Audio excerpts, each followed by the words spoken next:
Hey, what is happening, you flustered feedbacks? Quite a few cards have been revealed since I've been away for the Los Angeles Regional Championships, but I am back. So these cards will be coming out in the Japanese Night Wanderer set, which will be our Shrouded Fable set that comes out in August. These cards will be legal for the World Championships as well in August. Quite a few of them to take a look at here, so let's go ahead and let's jump right into it. The first is the Kingdra. The Cedra actually has an interesting attack as well here, though. For Water Energy, call for backup, search your deck for up to 3 Pokemon, reveal them, and put them into your hand. And this combos with Kingdra a little bit. It's a little bit slow, though, because it is on a stage 1. And the main attack on the Kingdra that you're going to be trying to abuse is its first attack, Royal Orders. For 1 Water Energy, put up to 3 Water Pokemon from your discard pile onto your bench. And then for 2 Colorless Energy, got the Hydro Pump. 50 damage plus 50 more damage for each Water Energy attached to this Pokemon. So the first obvious combo with the Kingdra EX is, of course, to combo with the Baxcalibur. A couple Baxcaliburs in your discard pile, you use the Royal Orders, you put 2 Baxcaliburs, maybe even 3 Baxcaliburs on your bench, because one thing you'd have to kind of prepare for is your opponent just going like boss KO your Baxcalibur off the bench, which would make things a little bit awkward. So I don't know, the Kingdra's pretty cool. There's of course other stuff you could combo this with. You could like try and get a more tanky Pokemon like a Blastoise EX on your bench. You get a more Kingdra EXs set up on your bench, but to utilize its secondary attack, you really need to have Baxcalibur in play. So Kingdra plus Baxcalibur plus just whatever other water Pokemon you want to throw into this deck. So really powerful, really cool first attack. Like I said, the Cedra's attack does kind of combo with Kingdra, but it's a little bit slow. Like if you're going first and then on turn 2, you're evolving to Cedra to search your deck for 3 Pokemon, and then maybe your opponent doesn't Iona you, you can research them or Ultra Ball them away. That's great. And then you evolve into the Kingdra. If your Cedra doesn't get KO'd, or if it does get KO'd, you candy like maybe a Horsey into a Kingdra, and then you use Royal Orders for the turn. Well, then your opponent's already had like 2 attacking turns before you get your first attack off, so it's kind of slow. So I think we're looking at like turn 2 candy Kingdra, and then attack with Hydro Pump, maybe set up another cool attacker or 2 through the ability, but definitely putting some Baxcaliburs in play for sure.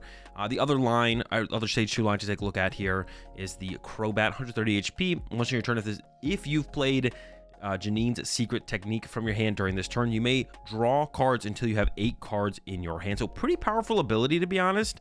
And the attack's not bad. Dark Patch is in the format. This Pokemon also has Free Retreat, which is always a plus. And I think there's a Zubat in the format right now that also has Free Retreat. This Zubat also has the lead attack for Dark Energy. Search your deck for a supporter card, reveal them, put your hand, which isn't terrible either.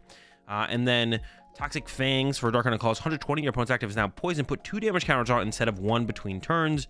We also have other cards to combo with that, though. We have the Radiant Sneasler, we have the Perilous Jungle, so we could be hitting with the Toxic Fangs for effectively like 160, actually we could be hitting for like effectively 180 damage, then be taking another 60 from poison coming back into our turn.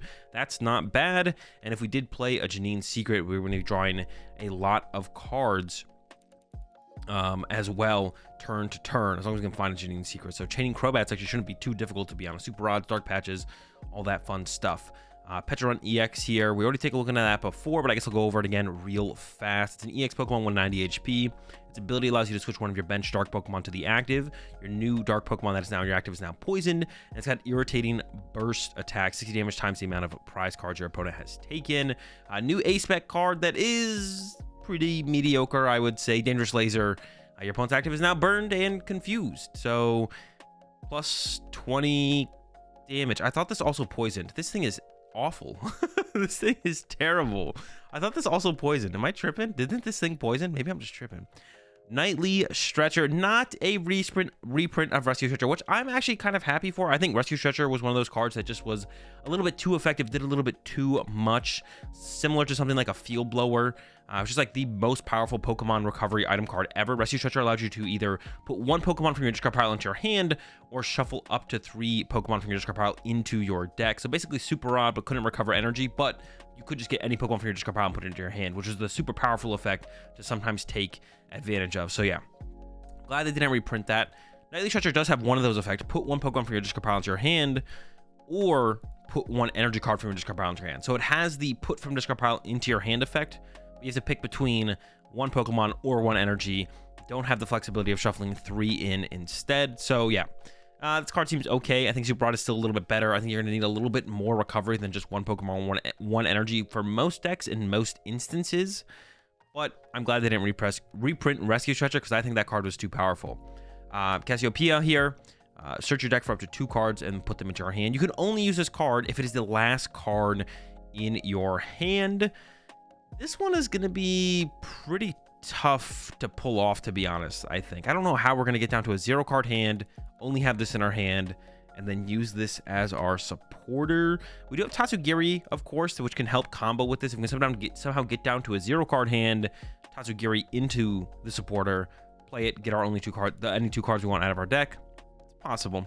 Janine's Secret Technique. Now, this is a card that I kind of expected, actually.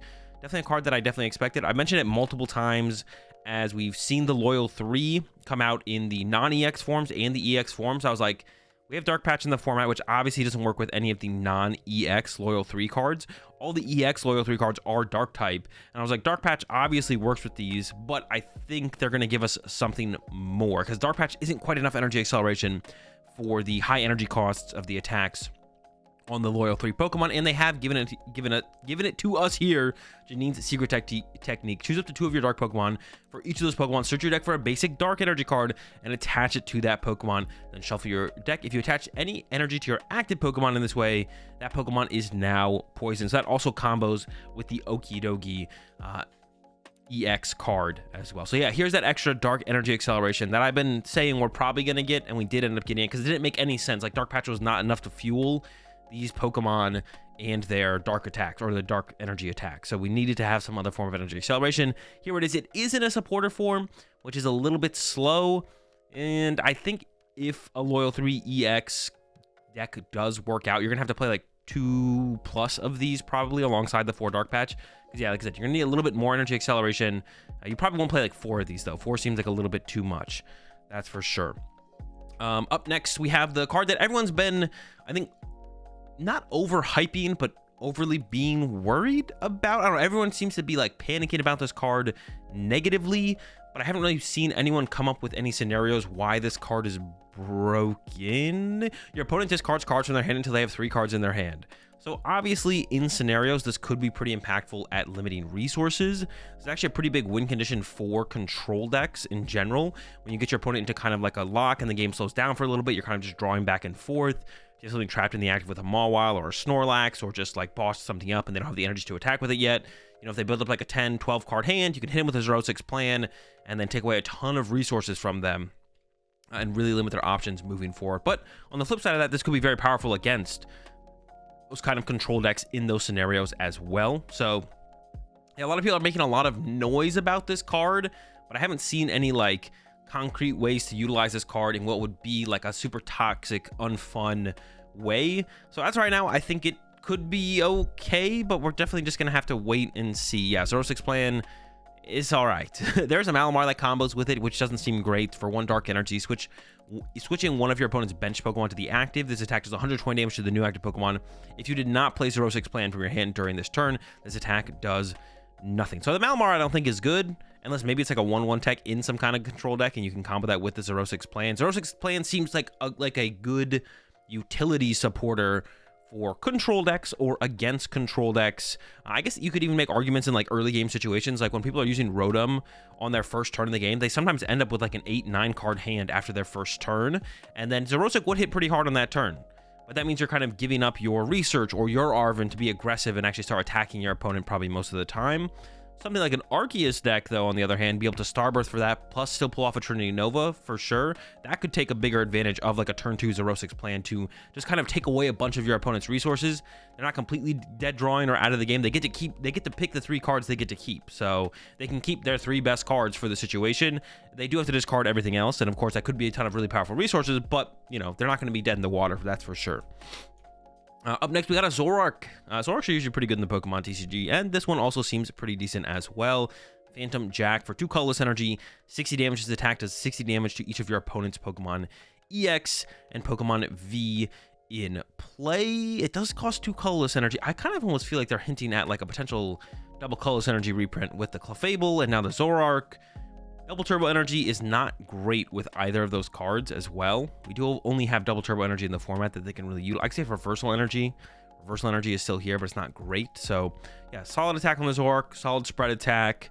And, yeah, we'll see what spread decks look like moving forward. There's actually another card we're going to take a look at here that you guess you could combo with it as far as spread decks go. I guess it is a Dark Pokemon, so you could play Dark Patch with it as well. And, actually, the Yveltal we're about to take a look at here does come up with it. The Cresselia seems pretty terrible, so we're going to skip that. But the Yveltal, 9 wins for 1 Dark Energy. Put 2 damage counters on each of your opponent's Pokemon that has any damage counters on it.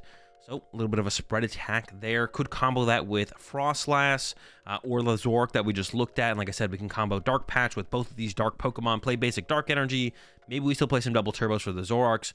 Spread some damage.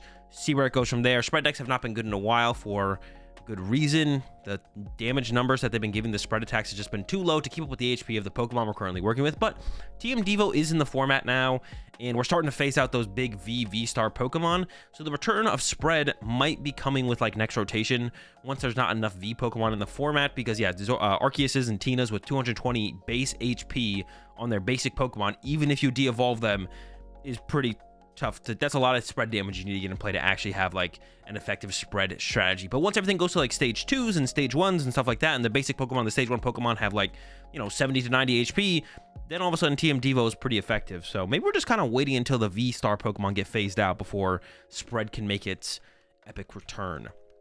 Got a Blood Moon Ursaluna here with a pretty interesting ability. Rule of thumb, once on your turn when you play this Pokemon from your hand onto your bench, you may attach up to 2 basic fighting energy cards from your hand to this Pokemon. The attack's not great for fighting colors, 100 damage, 30 more damage for each damage counter your opponent's active Pokemon. So that can hit pretty hard if there's a little bit of preemptive setup. It is a decent form of energy acceleration. It's a basic Pokemon that comes from the hand. It does accelerate from the hand as well, though, so you're going to need a decent amount of energy in your hand to get this thing set up. I've heard a couple people mention this with Raging Bolt, but this would be like, I think, worse than any kind of like Sandy Shocks, or the Ogerpon obviously seems super powerful in the current Raging Bolt builds. So we got that already in there. So this would be like maybe for a little bit more of a late game combo. I don't know. For the way that Raging Bolt currently looks, this doesn't seem like it's very good in Raging Bolt at all. This has to be good in something else, maybe. But even then, yeah, I'm not sold on the Blood Moon Ursaluna. We do get a Genesect here. This is a limiter for A-Spec cards. I actually really like this card. There was a Spiritomb back in the day that said while it's in play, neither you or your opponent can play their A-Specs or play A-Spec cards. And the Genesect does that, but just for your opponent. It's got that Ace Canceller ability. As long as this Pokemon has a Pokemon Tool card attached to it, your opponent can't play any A-Spec cards from their hand. So you do have to have a Tool card on it, but it doesn't limit your A-Spec. It just limits your opponent. So there's a lot of ways you can currently play around the idea of what A-Spec your opponent is probably playing in the deck that they're playing, and you can play the game in a way that gives you the best or most flexibility to engage with it when your opponent does utilize it. But I do like a card like Genesect existing to be able to preemptively deal with your opponent's A-Spec card. And yeah, it can be pretty powerful for some decks if, you know, if you just can't deal with a Hero's Cape or a Prime Catcher or stuff like that. You know, you can play the Genesect in your deck. It does need that Tool card, so you're probably going to be having to play a deck that plays Tool cards. But I actually really love the idea of the Genesect. I wouldn't have hated them of directly reprinting the Spiritomb that we used to have back in the day, but them switching it up a little bit, I don't hate that as well. So yeah, big fan of this Genesect card. Love the idea of being able to limit your opponent's access to their A-Spec before they get to actually play the card. Up next, we got a Haxorus line here. The Fracture has a pretty interesting ability. Whenever your opponent plays an item or supporter card from their hand, prevent all effects of that card done to this Pokemon. We've seen that ability in the past. The most recent one that I can think of was on the Flygon EX. That deck was super fun. There was it Vibrava is the stage 1, right? I think I'm getting that right. Vibrava's the stage 1. It had the exact same ability, if I remember correctly, so you could kind of sit with a Vibrava on your bench, load it up with energy, then eventually evolve it into a Flygon. And then, yeah, the Flygon EX with like a Focus Sash or something. I don't forget how you played it. It was some kind of fighting thing. But yeah, the Haxorus a little bit less exciting than the Flygon EX was, to be honest. Axe down for a fighting energy. If your opponent's active Pokemon has any special energy attached to it, it is knocked out. And then for a fighting and a metal, 230, discard the top 3 cards of your deck. It's a pretty underwhelming card. Yeah, so the Fracture, really cool ability. Haxorus, I don't know. Maybe they'll come out with like a Haxorus EX that can take better use of this Fracture. Hopefully, that's what I would hope for here. Anyways, we'll see what they end up coming out with. And that's it. That's all the cards. Like I said, all these cards are going to be coming out in our Shrouded Fable set coming out in August. They'll all be legal for the World Championships. It's not a major set release. It's like a mini set release. I don't know the official term. It's not like a special set release either. It's not like a bunch of shiny cards. There's quite a few new cards. It's like around 100 new cards, I think. And so far, it actually seems like there might be a little bit of a decent shakeup heading into the World Championships, which is definitely exciting. Let me know what y'all think about the cards in the comment section down below. Any combos, obvious combos that I missed, or how are you most excited to try out these new cards? What are your Pokemon you're going to be putting into play with Kingdra besides Baxcalibur? Because I feel like we got to put Baxcalibur in play. I don't know, maybe there's some other water Pokemon where you could do some like really cool combo of just having a bunch of different water Pokemon in play, where you don't need the energy acceleration of Excalibur, and Kingdra instead of an attacker is more of just a way to get those Pokemon into play. Let me know, comment section down below, and I'll catch y'all in the next video. Peace.